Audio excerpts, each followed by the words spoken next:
facettes de la ville de Cannes et vous souhaitons une agréable visite.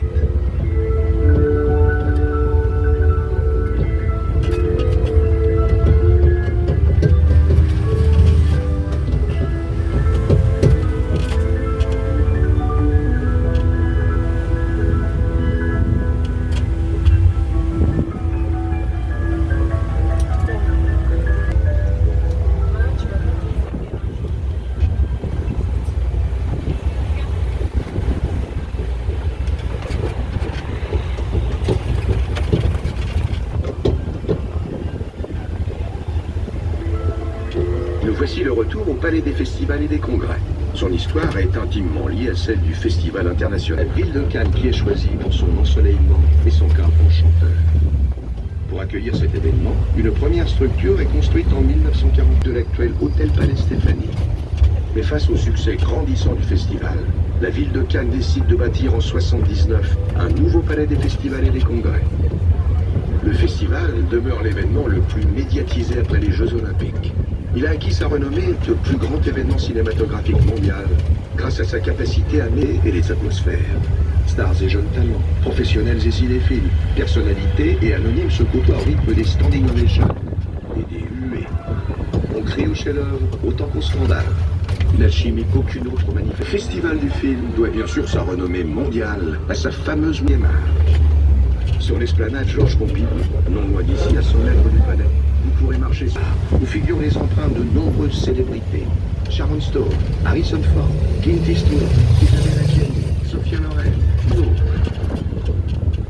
En quelques chiffres, le Festival de Cannes, c'est 900 projections au palais, plus de 30 000 professionnels. Le Palais des Festivals et des Congrès est également le théâtre de nombreux événements internationaux, comme le MIT TV, le MIDEM ou encore les Energy Music Awards.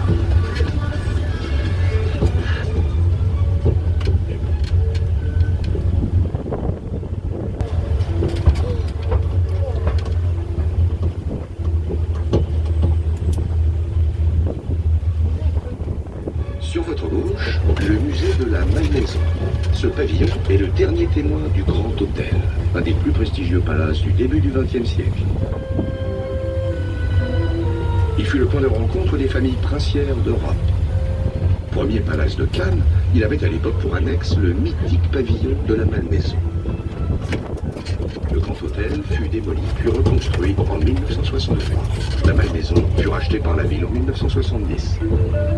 Depuis 1993, un espace d'art contemporain vous accueille au rez-de-jardin avec des expositions temporaires variées.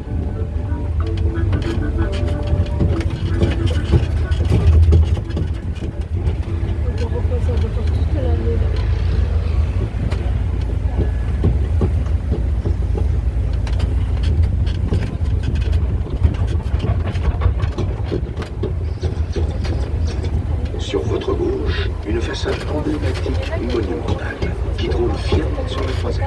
Voici le Carlton, véritable légende à Cannes.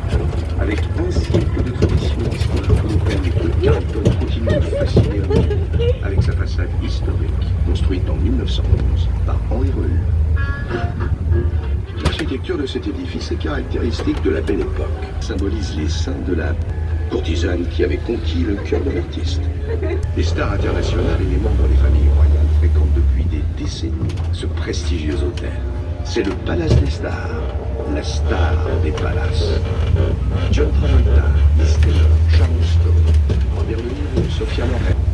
Si les murs de ce palace pouvaient parler, il ne saurait pas avoir d'anecdote à raconter. C'est d'ailleurs lors de son séjour au Carlton en 1965 que Grace Kelly fit la connaissance du prince régné qu'elle épousera un an plus tard. L'hôtel suite du Carlton porte le nom de star de cinéma. Les films La main au collet d'Alfred Hitchcock, French Kiss avec Meg Ryan et 4 étoiles avec José Garcia et Isabelle Carré furent tournés dans ce palace. Vous allez où là? Ça, le Carlton, ça m'arrange parce que je reçois quelques coups de fil, j'ai plusieurs coups à l'étranger. Le Carlton assure aussi régulièrement la promotion de films, comme Les 4 Fantastiques en 2007.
coopération étrangère venue s'inspirer de ce modèle. En 2002, la municipalité reprend la gestion du port et investit pour le moderniser. Au calme et à proximité du centre-ville, les visiteurs aiment arpenter les quais et admirer les bateaux de plaisance et la superbe vue sur les îles de Lérins et les plages de Cannes.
Inauguré en 1929, le nom du Palm Beach a été proposé par une grande habituée de Cannes, la princesse Caramanchine. Dès 1930, le Palm Beach se crée une formidable réputation internationale, attirant notamment beaucoup d'Américains. En 1935, la discothèque du Palm Beach, le Paradise, accueille de nombreux... Écoutez-moi bien, rendez-vous ce soir à minuit au Palm Beach, en reconnaissance des lieux, et c'est tout. Aujourd'hui, casino, restaurant, lieu de réception, discothèque, lounge-bar et plage privée. La jeune bourgeoisie cannoise et internationale sonne Cameron Diaz, Bob Davis ou encore le footballeur Ronaldo.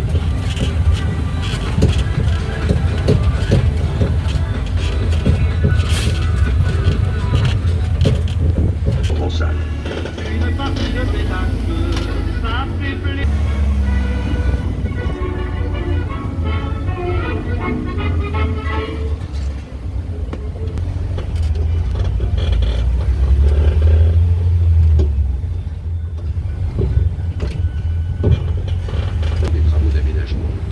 Le sentier qui longe le littoral est aménagé et élargi en promenade. À cette époque, elle est dénommée la baie de Cannes. Ce n'est que plus tard que le boulevard deviendra la célébrissime Croix célèbre du nom. Elle suit la courbe de la baie de Cannes. 3 kilomètres de jardins en fleurs, de pelouses plantées de palmiers et de parasols entourés d'un côté par la mer. Et c'est à la nuit tombée, c'est une promenade tout éclairée, un véritable tapis de lumière, à partir duquel vous apprécierez notamment le festival d'art pyrotechnique.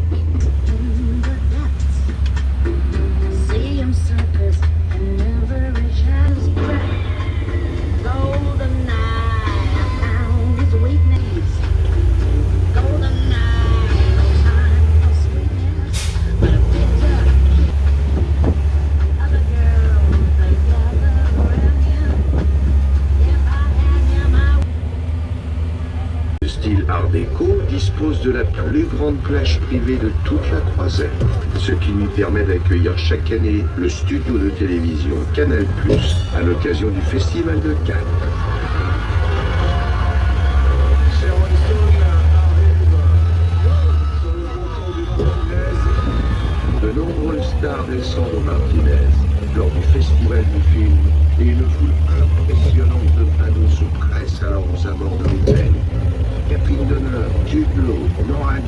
ou encore Marion Cotillard sont des habitués du lieu.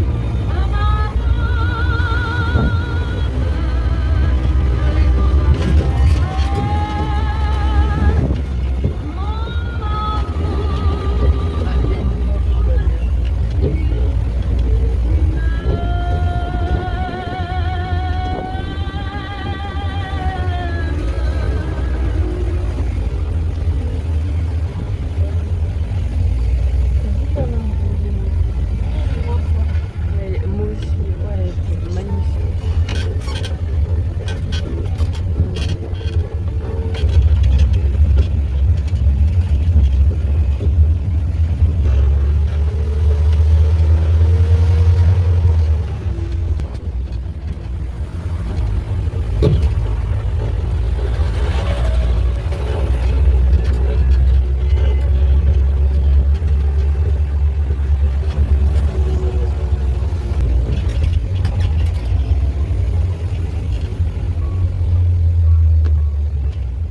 Principale artère commerçante de la ville.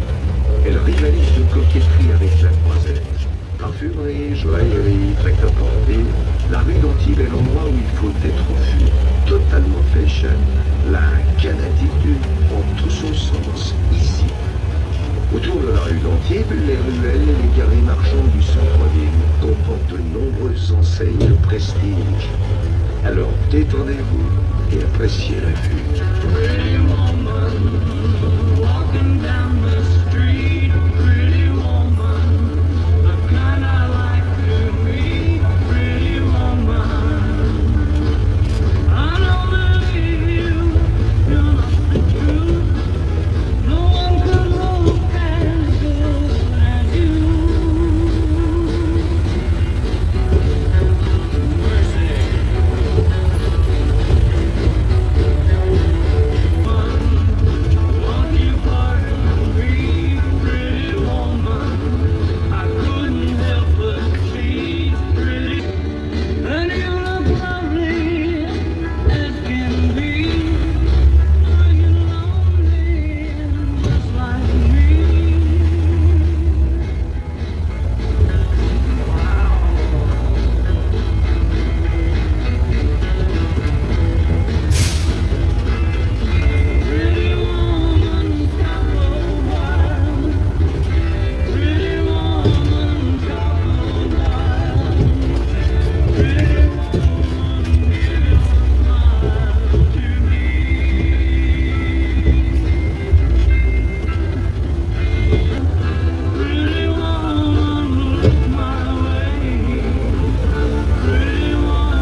L'hôtel Majestic contribue à consolider l'image glamour du Festival de Cannes.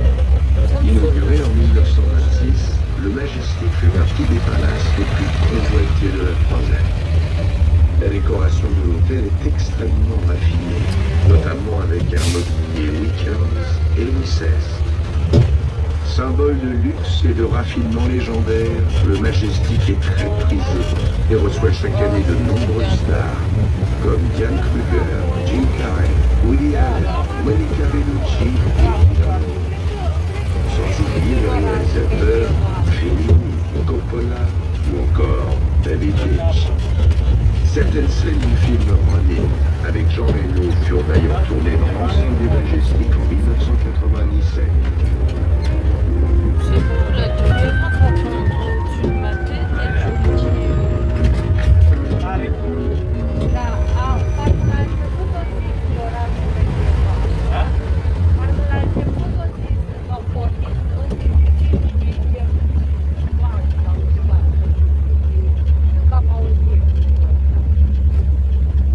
Devant les allées de la liberté, qui sont le point de rencontre des amateurs de pétanque, ces allées ombragées de platanes offrent un cadre de repos et de détente pour les canons.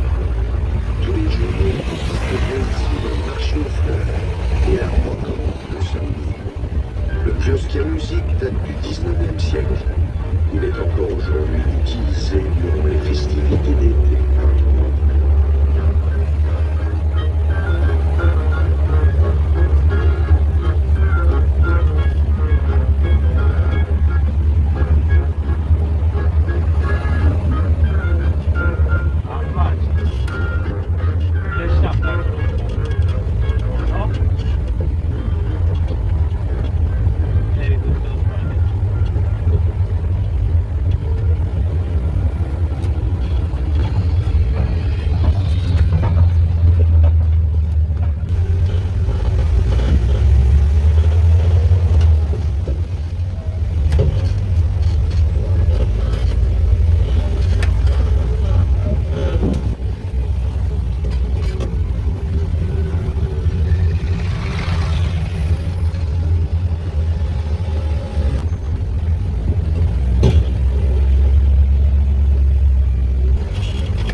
Est le plus grand marché de Cannes.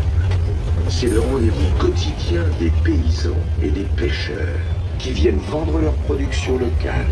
Huile d'olive, herbes de Provence, miel, lavande, fleurs. Venez vous plonger.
Méditerranée.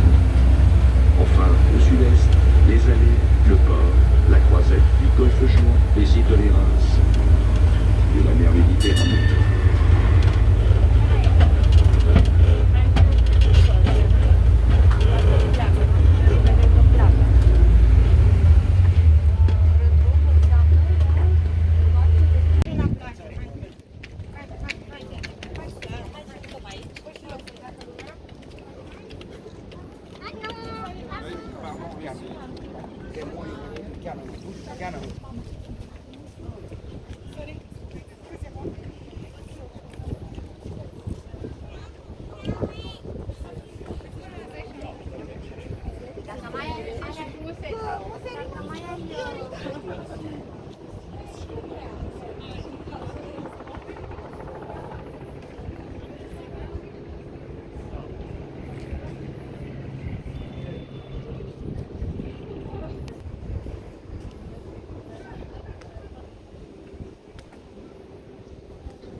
باقي ما عمرش باقي.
Mesdames et messieurs, nous commençons notre descente. La colline du Suquet que nous descendons littéraire fondée en 1854 pour la renaissance de la culture provençale. Cet écrivain français, né à Maillat, devant vous, les îles de l'Érins, un archipel composé de deux grandes îles, l'île Sainte-Marguerite et l'île Saint-Honorat. L'île Sainte-Marguerite est la plus proche de Cannes, à 700 mètres de la pointe du Palm Beach. La majorité de l'île est couverte par la forêt. Domaine protégé à Barestier, ses parcours botaniques, son musée et son étang aux oiseaux migrateurs font de l'île Sainte-Marguerite un cadre unique de promenade. C'est un véritable havre de paix où nombre de vacanciers profitent des joies de la baignade et des balades dans une nature totalement préservée. Le saviez-vous? C'est la deuxième forêt la plus visitée de France, avec plus d'un demi-million de visiteurs par an. Où a été emprisonné en 1687 le légendaire Masque de Fer, dont l'identité reste toujours mystérieuse. De nombreuses adaptations filmographiques de la légende ont été réalisées.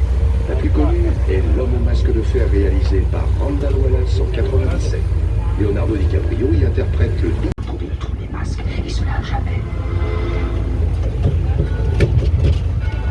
L'île Saint-Honorat, quant à elle, a une vocation plus monastique. On y trouve le monastère de l'Héros, visible de loin et dominant directement la mer.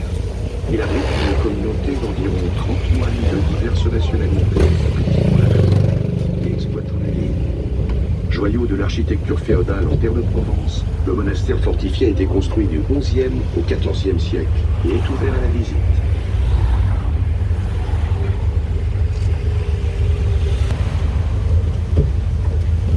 Vous longez maintenant le quai Saint-Pierre créé en 1838 et d'une longueur totale de 280 mètres.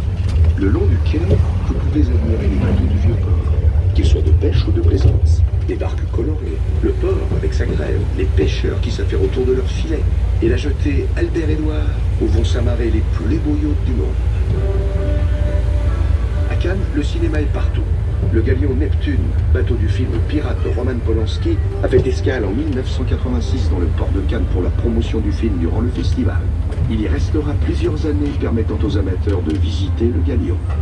Il est aujourd'hui amarré au port de Gênes, en Italie, et est devenu une attraction touristique.